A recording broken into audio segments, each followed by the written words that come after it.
Durante essa semana, ocorreu nos Estados Unidos um ato antidemocrático e considerado pela mídia norte-americana como o maior ato antidemocrático da história dos Estados Unidos. O que aconteceu foi que apoiadores do antigo presidente Donald Trump, incentivados pelo discurso do mesmo, motivado pela ideia de fraude não comprovada, quiseram à força impedir a transição de poder de Trump para Biden. Isso é altamente preocupante em um país que se auto-intitula como a maior democracia do mundo e foi responsável por influenciar esse processo, né, historicamente, na maioria dos países das Américas, né? Então, o que isso reflete em nós? A ascensão da ultradireita norte-americana. Bandeiras dos confederados, a direita branca armada que invade o centro político, não só nacional, mas também, né, algo de importância mundial, porque se isso ocorre nos Estados Unidos, dá margem para ocorrer em outros países, também dentro do continente americano, que não estão tão pautados na nossa democracia. A opinião brasileira, né, ela vai ser diversa. Vão ter pessoas que têm um posicionamento que a gente já espera, que vão associar, né, com o totalitarismo, baseado através de grandes agentes do capital. E no momento em que se coloca um governante que não atende às vontades do grande capital, ou seja, às vontades dos grandes empresários, grandes latifundiários, grandes empresas, tanto no ramo da telecomunicação como no ramo da produção de tecnologia, se impõe a vontade dessa elite orquestrada por pessoas da classe média que também se sentem da elite e que não querem soltar, né, de alguma forma, abdicar dos seus privilégios. Na sociedade brasileira, você vai ter o nosso presidente em exercício, endossando a justificativa de fraude e se calando para esse processo antidemocrático.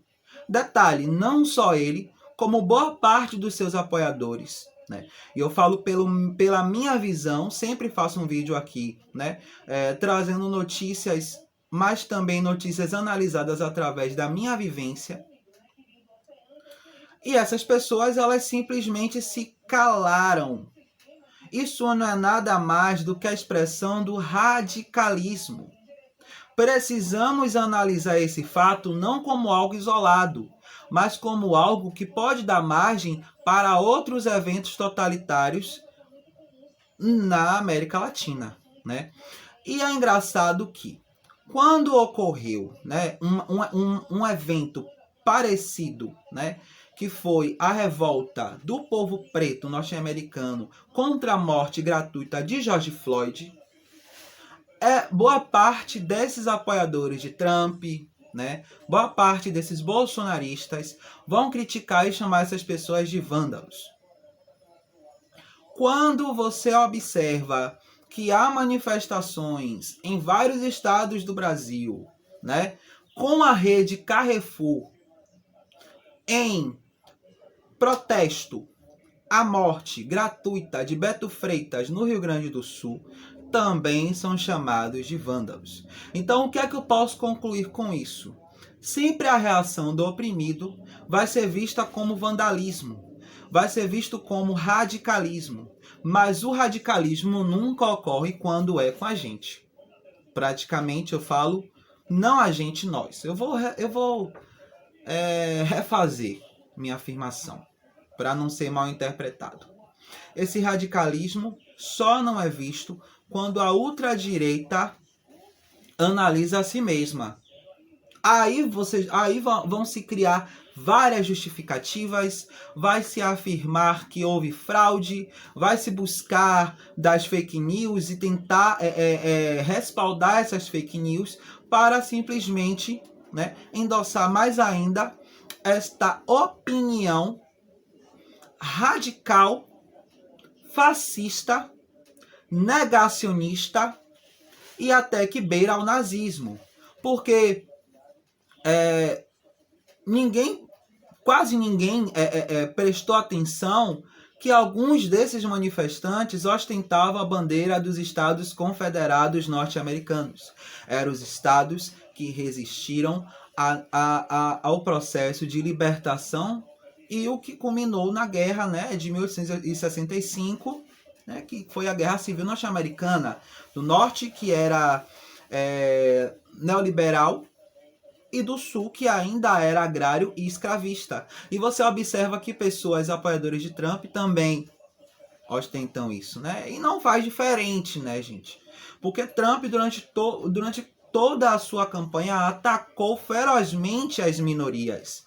E aí fica a se pensar, por que você acha que isso não é radical? Por que aquele cara que estava vestido praticamente de búfalo, né? Aquela incógnita, pintado de azul e vermelho, que são as cores da bandeira norte-americana. Você não faz nenhuma relação disso com os chamados coxinhas, com os bate-panelas verde e amarelos? Aonde estão esses bate-panelas nesse momento? Lembrei. Esses bate-panelas são as mesmas pessoas que endossam a volta do regime militar de 1964. E são pessoas que agem de forma hipócrita, porque não têm moral para criticar um possível totalitarismo da Coreia do Norte, ou Coreia Popular, da China ou de Cuba, e apoiam que exista esse totalitarismo e que se passe em cima da democracia.